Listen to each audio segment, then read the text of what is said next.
Ok les amis, donc on continue. Mesilat Yesharim. Donc hier nous disait le Rav, le Ramchal, que donc Akadosh Baruch Hu nous a mis dans un monde où va falloir se battre. Un monde où tout le monde doit se battre pour réussir sa mission et réussir en vérité, comme on a vu hier, ce shilouv, c'est-à-dire cette association entre le chomer, entre la matière et le spirituel. Et c'est ça qu'on doit faire. Arriver à faire cette association entre les deux, ne pas se laisser emporter par nos passions, nos pulsions, par notre corps, par la luxure, mais au contraire, utiliser tout cela dans le bon et dans le bien. Mais donc maintenant, il dit qu'on a été mis dans un monde où on va être confronté à cette guerre continuelle entre le bien et le mal, le corps et l'âme. Et il continue dans ce sens-là, il dit Benimtsa shu musam be'emet betor milchama chazaka ki kol ha'inyanei olam ben letov ben mutav inehem nisiyot le'adam, qu'on a dit. Parce que tout ce que tu vas vivre dans ta vie, tout est épreuve. Comme on a dit, tout est épreuve dans le bon ou dans le moins bon. Tout est épreuve. Et il donne des exemples. Aoni mitzad echad, ve'oshe mitzad echad. Donc la pauvreté, d'un côté, c'est une épreuve. Comme il y a écrit, ils disent les Chachamim que le pauvre est considéré comme un mort. Quelqu'un qui est pauvre, la Gemara elle dit que la pauvreté fait sortir l'homme de Midat Kono. L'homme il devient fou jusqu'à oublier son Dieu. Quelqu'un qui est pauvre, c'est quelqu'un qui peut se plaindre sur son sort et chas vesham blasphémer, parce qu'il n'a rien à manger, il n'a pas donné à ses enfants à manger, il n'a pas de quoi nourrir ses enfants. Cette personne, quelqu'un qui est pauvre ou quelqu'un qui est dans la difficulté, il peut arriver chas vesham à oublier Dieu, à blasphémer Dieu. Ve'oshe mitzad echad. Mais pas que la pauvreté qui est un nisayon, il n'y a pas que la pauvreté qui est une épreuve, même la richesse c'est une épreuve. Kinyan shamar shlo, comme il a dit Shlomo Amelech dans Mishlei, pen aizba vechichashti v'amarti mi Hashem, de peur que je vais être rassasié et je vais contredire et dire mais mi Hashem, qui c'est Dieu? Ou pen ivarej veganavti vetavasi shem Elohai, et de peur que donc je vais voler. Il dit Shlomo Amelech, même la richesse c'est une épreuve. Et d'ailleurs la plus grande épreuve, c'est pas la pauvreté. La plus grande épreuve c'est la richesse. Parce qu'en vérité, on a dit que les deux sont des épreuves. Pauvreté et richesse sont des épreuves. Mais la plus difficile à vivre, c'est pas la pauvreté, c'est la richesse. Parce que lorsque quelqu'un il est riche, nous dit le Shlomo Amelech, pen esba vechichashti v'amarti Hashem. La personne, elle peut oublier Hachem, elle peut oublier Dieu complètement et penser d'abord que c'est grâce à elle. Kochi ve'otzem yadi, c'est la force de mes mains, de mes bras qui me font gagner cet argent-là. C'est mon intelligence, c'est parce que je sais bien gérer, c'est parce que j'ai une bonne élocution, c'est parce que j'ai une force de persuasion très très importante. Et donc la personne, quand elle est riche, elle peut penser que l'argent c'est le pouvoir, et elle a tout quand elle veut, où elle veut, avec qui elle veut. J'ai pas besoin de Dieu. Pourquoi est-ce que j'aurais besoin de Dieu? Pourquoi j'ai besoin d'Hachem? Pourquoi est-ce que j'ai besoin d'Hachem? Donc il dit Shlomo Amelech, la plus grande épreuve en vérité, ce n'est pas la pauvreté. La plus grande épreuve, c'est la richesse. Comme j'ai dit tout à l'heure, un pauvre, de toute façon, il est pauvre. Donc il n'a pas de quoi s'enorgueillir. Ouais, au contraire, il a moins de possibilités au ta'avot, au plaisir, aux luxures, à la matière. Il n'a pas de quoi acheter. Donc lui, c'est vrai que c'est une épreuve vis-à-vis de Dieu par rapport à sa émouna, par rapport à sa foi, par rapport à Yafé. Alors que le riche, non seulement c'est sa émouna qui en prend un coup, parce qu'il va penser que tout vient de lui et que tout est grâce à lui, mais plus que ça. Le riche, il a aussi les moyens de se payer la luxure. Il a aussi les moyens de se payer ses ta'avot, de s'acheter ses ta'avot, de s'acheter ses pulsions, d'assouvir ses passions. Et ça, c'est encore plus grave. Donc le plus grande épreuve, c'est la richesse. C'est-à-dire ce que tu vas faire de ton argent, où tu vas placer ton argent, à qui tu vas donner ton argent, qui tu vas faire de ton argent. Et il continue, il dit Ashalva mitzad echad, vaisuri mitzad echad. La tranquillité d'un côté, c'est une épreuve, et les isurin, et les souffrances d'un autre côté. Jusqu'à que l'homme va se trouver en vérité dans une situation où, dans les deux côtés, dans les deux sens, il est toujours dans l'épreuve. Pourquoi la tranquillité, ça peut être une épreuve? Ben oui. D'où on voit que la tranquillité peut être une épreuve. Qui c'est qui peut me dire? D'où est-ce qu'on peut voir que la tranquillité, ça peut être une épreuve? Qui peut me dire?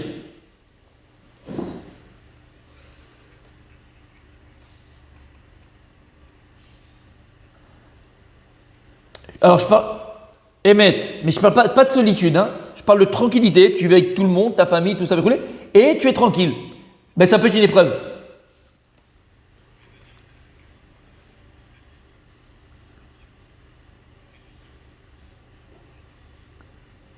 Il a fait. Qui peut me donner un exemple dans la Torah que quelqu'un il a voulu être tranquille et ça a amené l'épreuve?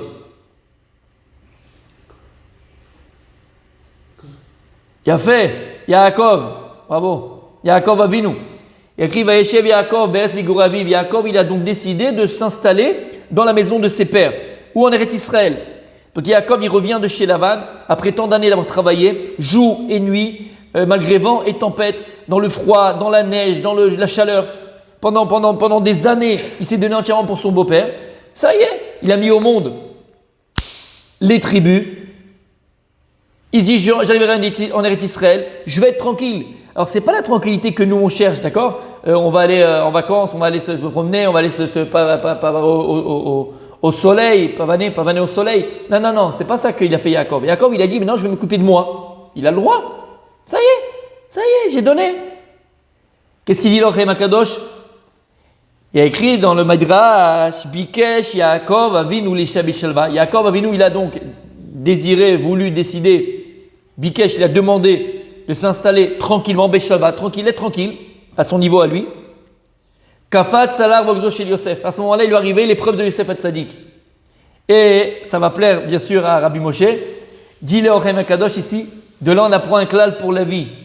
Ki Adam Gorem Leatzmo. Adam Gorem Leatzmo. Un homme, il engendre sur lui. Tu vis.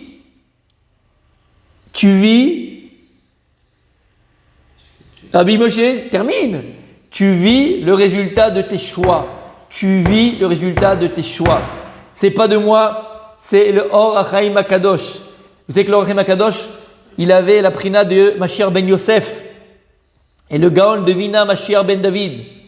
Et il dit le Rabbi Chaim ben Nata, quelque chose d'extraordinaire. On apprend de là que Adam Gorem Latzmo, un homme, c'est lui-même qui va engendrer ce qu'il va vivre. Tu vas vivre ta réalité, celle que tu auras créée, par ta volonté. Shamata. Donc qu'est-ce qu'on voit de là? Que Yaakov Avinu, il a été Bikesh Lisha Bishalva, il a voulu être tranquille. Mais la tranquillité, c'est aussi une épreuve. Parce que comme il a très bien dit Rabbi Eric, d'accord? Ben lorsque tu es trop tranquille, tu peux arriver à baisser la garde. Tu commences à baisser la garde et c'est là que le danger, le danger, je parle encore une fois du Yetzer Hara, des tentations et tout ça, qu'elles peuvent apparaître. Lorsque tu commences à baisser la garde et je suis tranquille. Donc tu peux même baisser de régime. Quand tu es dans la tranquillité, tu peux te donner moins, t'investir moins dans le vrai, moins dans la Torah, moins dans les mitzvot, parce que tu es tranquille. Donc même la tranquillité, c'est une épreuve. Et bien sûr, comme il dit ici le Ramchal, les sourines, les souffrances, on l'a vu dans Masechet Brachot, d'ailleurs que les sourines, ce sont des souffrances, que ce sont des épreuves. D'ailleurs que les souffrances, ce sont des épreuves. Et ça, il n'y a pas besoin de le commenter. Ce sont des épreuves. Mais ne crois pas que dans ce monde-là, tu es venu simplement et tu pourras t'en échapper. Dans tous les cas de figure, il y a des épreuves. Tout. Comme il dit, alors l'homme, il est dans un monde où me'achor, panim ve'achor, que ce soit devant et derrière, on est toujours dans l'épreuve. C'est un petit peu ce qui s'est passé lorsqu'on est sorti d'Égypte, on était devant la mer Rouge. Am Israël ne savait pas quoi faire, Kriyat Yam-Souf. Devant il y avait la mer, derrière les Égyptiens. Et bien c'est exactement pareil. Dans la vie, il faut voir sa vie de ce sens-là. Il faut faire toujours Erani. Comment on dit Erani, Rabbi Moshe? Erani. Non? Personne ne peut me le dire? Erani, c'est faut être toujours en éveil, voilà, en éveil. Il faut toujours être en éveil. Faire très attention à cela. Parce que Dieu nous a mis dans un monde où il y a des nisyonotes. Et il n'y a rien qui n'est pas un nisyon. Tout est nisyon. Tout est la vie, c'est nisyon. Tous les jours de la vie, ce sont des nisyonotes. Lorsque tu rentres chez toi à la maison, ok, et je sais pas, ta femme, elle te fait la tronche parce que tu sais pas pourquoi elle se met de mauvaise humeur, c'est un nisayon. Bémet, c'est un nisayon. Est-ce que toi tu vas t'emporter? Est-ce que toi-même tu vas t'énerver ou est-ce que tu vas attendre qu'elle va se calmer ou elle va prendre le soleil un peu, ça va lui... Tout est Nisayon, tout est Nisayon. Tu vas faire tes courses à Osherad. Le type il te prend, il te passe devant comme ça, il te coupe, il te prend ta file. C'est pas Nisayon, tout est Nisayon.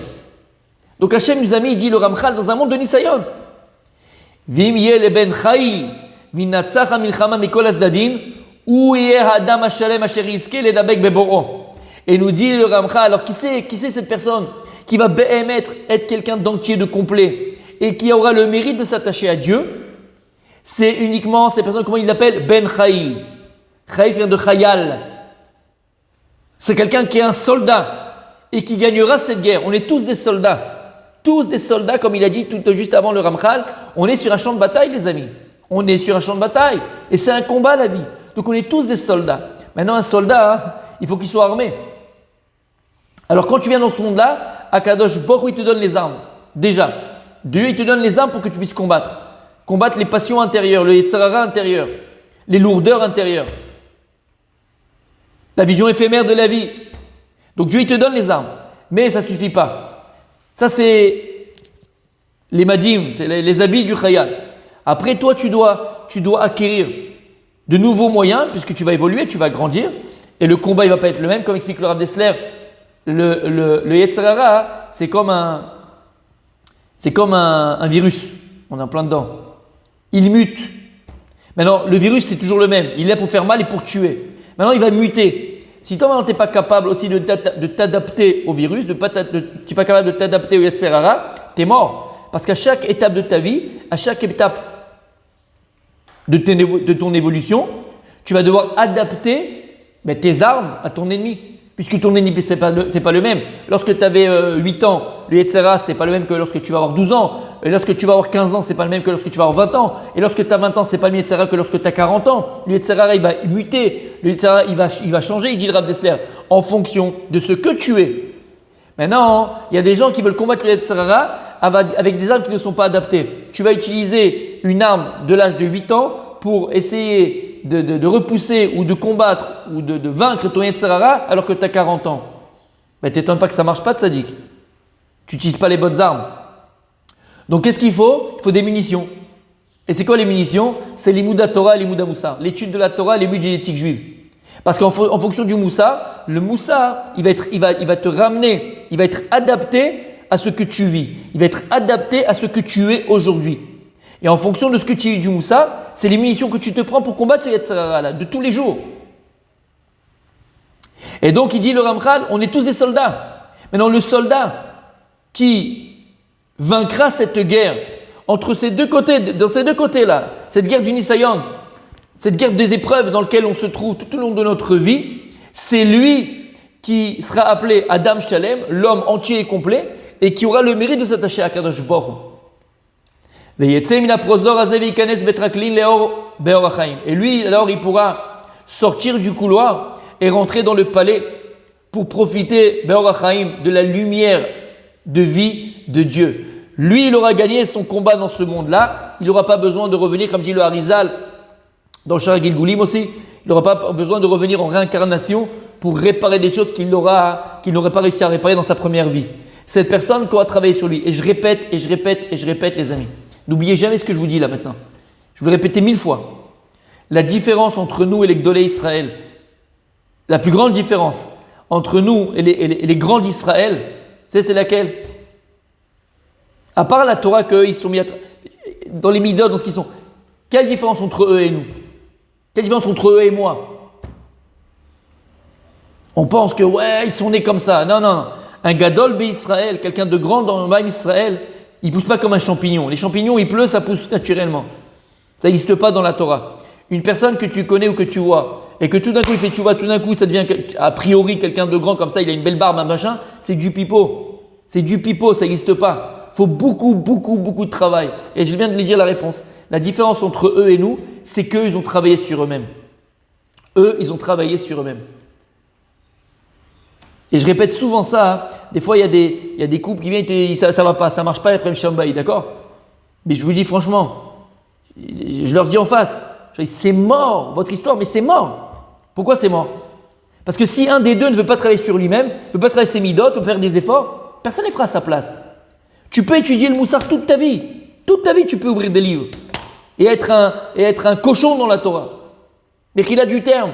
Tu peux toute ta vie et ouvrir des livres. Quand? Si tu n'appliques pas ce que tu dis. Si tu ne vis pas ce que tu étudies. Maintenant, pour cela, il faut avoir la volonté de changer. Il faut avoir la volonté de se transformer. Il faut avoir la volonté de travailler sur soi. C'est un travail. Et je répète cet exemple du Rav Chaïki qui avait l'habitude, comme il était très nerveux, il mettait des claques. Rav Chaïki mettait des claques aux élèves. Il était très nerveux, c'était sa nature. Qu'est-ce qu'il faisait pour travailler sa colère? Il savait qu'il était coléreux. Il faisait des triples nœuds sur ses chaussures. Comme ça, quand il devait les enlever, il travaillait sa colère parce que ça prend la racine, tu as envie de couper le fil et c'est tout. Et il faisait doucement pour travailler sa colère. Donc il faut trouver le moyen de travailler sur soi. Bon, si tu n'es pas capable et tu n'as pas conscience qu'il faut travailler sur ces midotes et que de toute façon je suis comme je suis et je continue à vivre comme ça et comme je suis né je partirai, mais tu n'as rien gagné. Il disait Rabbi Israël Salanter, le père du Moussa, Rabbi Israël Salanter, c'est quand je il disait c'est beaucoup plus difficile d'arranger une seule de ces midotes que d'apprendre tout le chasse, de finir tout le chasse, de finir tout le Talmud. C'est la vérité. Parce que le Talmud, entre guillemets, tu peux l'étudier sans implication, même si c'est une grosse erreur et c'est pas ça comme ça qu'on doit l'étudier, mais tu peux l'étudier de manière philosophique, de manière mathématique. Mais c'est pas ça qu'Akadosh Baruch Hu il attend de nous. Hachem, ce qu'il attend de nous, lorsqu'il a donné la Torah, c'est que la Torah qu'il nous a donnée, elle nous rende meilleurs. La Torah qu'il nous a donnée, elle nous rend meilleurs. Alors pour que la Torah nous rende meilleurs, il faut avoir conscience que cela ne peut se faire uniquement si moi-même, au niveau personnel, je prends conscience que je dois me travailler. Et que moi-même, au plan personnel, je comprends que je dois travailler mes midotes. Parce que personne ne pourrait me faire à ma place. Et que même si j'amenais Baba Saleh devant toi et qu'il te ferait les plus grands discours du monde, les plus beaux discours du monde, si la personne en face de Baba Saleh, elle n'a pas pris conscience, elle ne prend pas sur elle de se travailler et de travailler ses midotes, encore une fois, personne ne le fera à sa place. Personne ne le fera à sa place. Donc ça dépend que d'une chose, d'une prise de conscience et d'une volonté sincère de travailler sur soi. Alors à ce moment-là, cette personne-là, qui aura fait ce processus-là, qui sera un véritable soldat et qui a cette conscience qu'il est en guerre et qui gagnera cette guerre-là, lui il pourra profiter, sortir du prosdor, donc sortir de ce couloir qu'est ce monde-là, pour arriver au palais et donc, comme il dit le Rav, profiter de la lumière infinie de Dieu. Ukfi ashiur, asher kavash et itzro, ותאוותיו ונתרחק מן המרחיקים אותו מעטו ונשתעל לרגבו, כן ישיגהו וישמח בו. Shamatem. Et il dit, et c'est exactement en fonction de la mesure où il réussira à surmonter, à vaincre son yetzer hara, son mauvais penchant, et ses passions, et ses pulsions, et en fonction aussi du shiur, en fonction aussi de la mesure où il a réussi à s'éloigner de tout ce qu'il aurait pu l'éloigner, du tov, du bon amitié, de la shlemout, et qu'il s'est efforcé de l'effort qu'il a mis, l'idabekbo, pour s'attacher véritablement à Dieu, ken yasigehu. En fonction de cela, il aura le mérite yasigehu, d'atteindre Dieu, de comprendre Dieu. Veismarbo, et là, ça l'amène à une véritable joie. Vous comprenez? C'est-à-dire, qu'est-ce qui fera maintenant que je vais mériter de cette lumière de Dieu? Est-ce qu'on aura tous le même mérite après 120 ans? Baola Mazé d'ailleurs, et après 120 ans. Est-ce qu'on aura tous le même dévoilement de Dieu? On en avait parlé dans les autres shiurim. Est-ce qu'on aura tous le même dévoilement de Dieu? Il te dit non. C'est en fonction du shiur, en fonction de combien toi tu as surmonté ton yetzer hara, en fonction de combien toi tu as surmonté l'épreuve. Et chacun, on va être différent. Parce qu'on ne va pas avoir la même mesure. On ne va pas tous réussir à surmonter de la même manière. Une personne qui a réussi à surmonter, on va dire de manière très imagée, à 90% son yetzer hara, ses passions, l'appel du corps, ben en fonction de cela, en fonction de ces 90%, c'est exactement le pourcentage de compréhension de Dieu, de dévoilement de Dieu qu'il méritera d'avoir. Donc, on a là quelque chose d'extraordinaire. Nous donne le Ramchal l'ingrédient pour savoir combien après 120 ans ou dans ce monde-là, Bichla, je profiterai de Dieu. Je vais profiter de son dévoilement, profiter de sa lumière, profiter de son amour. C'est en fonction de quoi, les amis? en fonction de combien moi j'ai réussi à surmonter l'épreuve, en fonction de combien moi j'ai réussi à me travailler. Et plus tu vas te travailler, plus tu vas surmonter cette épreuve-là du bien et du mal, du corps et de l'âme, plus tu vas travailler sur toi-même, plus tu vas avoir le mérite d'avoir un développement de Dieu plus grand. Et c'est ce que je disais, Rabbi Maurice, je ne sais pas si tu te rappelles, quand on en avait parlé, c'est ce qui a écrit que après ça maintenant, Baolam Haba, chacun sera jaloux de la mechitza de son voisin. C'est quoi la mechitza? Dieu va faire une souka pour chacun, il va faire une petite maison pour chacun. C'est une image bien sûr. C'est-à-dire que chacun il aura sa place Baolam Haba. Et dit la Gemara dans Mesret Souka, que chacun sera jaloux de la part de l'autre. Pourquoi? Parce qu'on a compris maintenant. Nous dévoile le Ramchal, parce qu'on verra que notre voisin, lui, son visage rayonnera entre guillemets beaucoup plus que la mienne. Pourquoi? Parce que la lumière qu'il recevra de Dieu, ce dévoilement de Dieu sera plus grand que le mien. Mais pourquoi lui il sera zoché? Pourquoi il aura le mérite d'avoir plus que moi? C'est selon le mérite. En fonction de l'effort que tu as mis dans ce monde-là, en fonction de l'effort que tu as mis dans ce monde-là, en fonction de combien tu as réussi à surmonter l'Yetzer Hara, encore une fois, alors ça sera Mida Kenegen Mida. C'est exactement la même mesure que tu recevras après 120 ans. Exactement la même mesure que tu recevras après 120 ans. Voilà les amis, on continue demain le Ramchal, Gemara, on est à la Mishnah.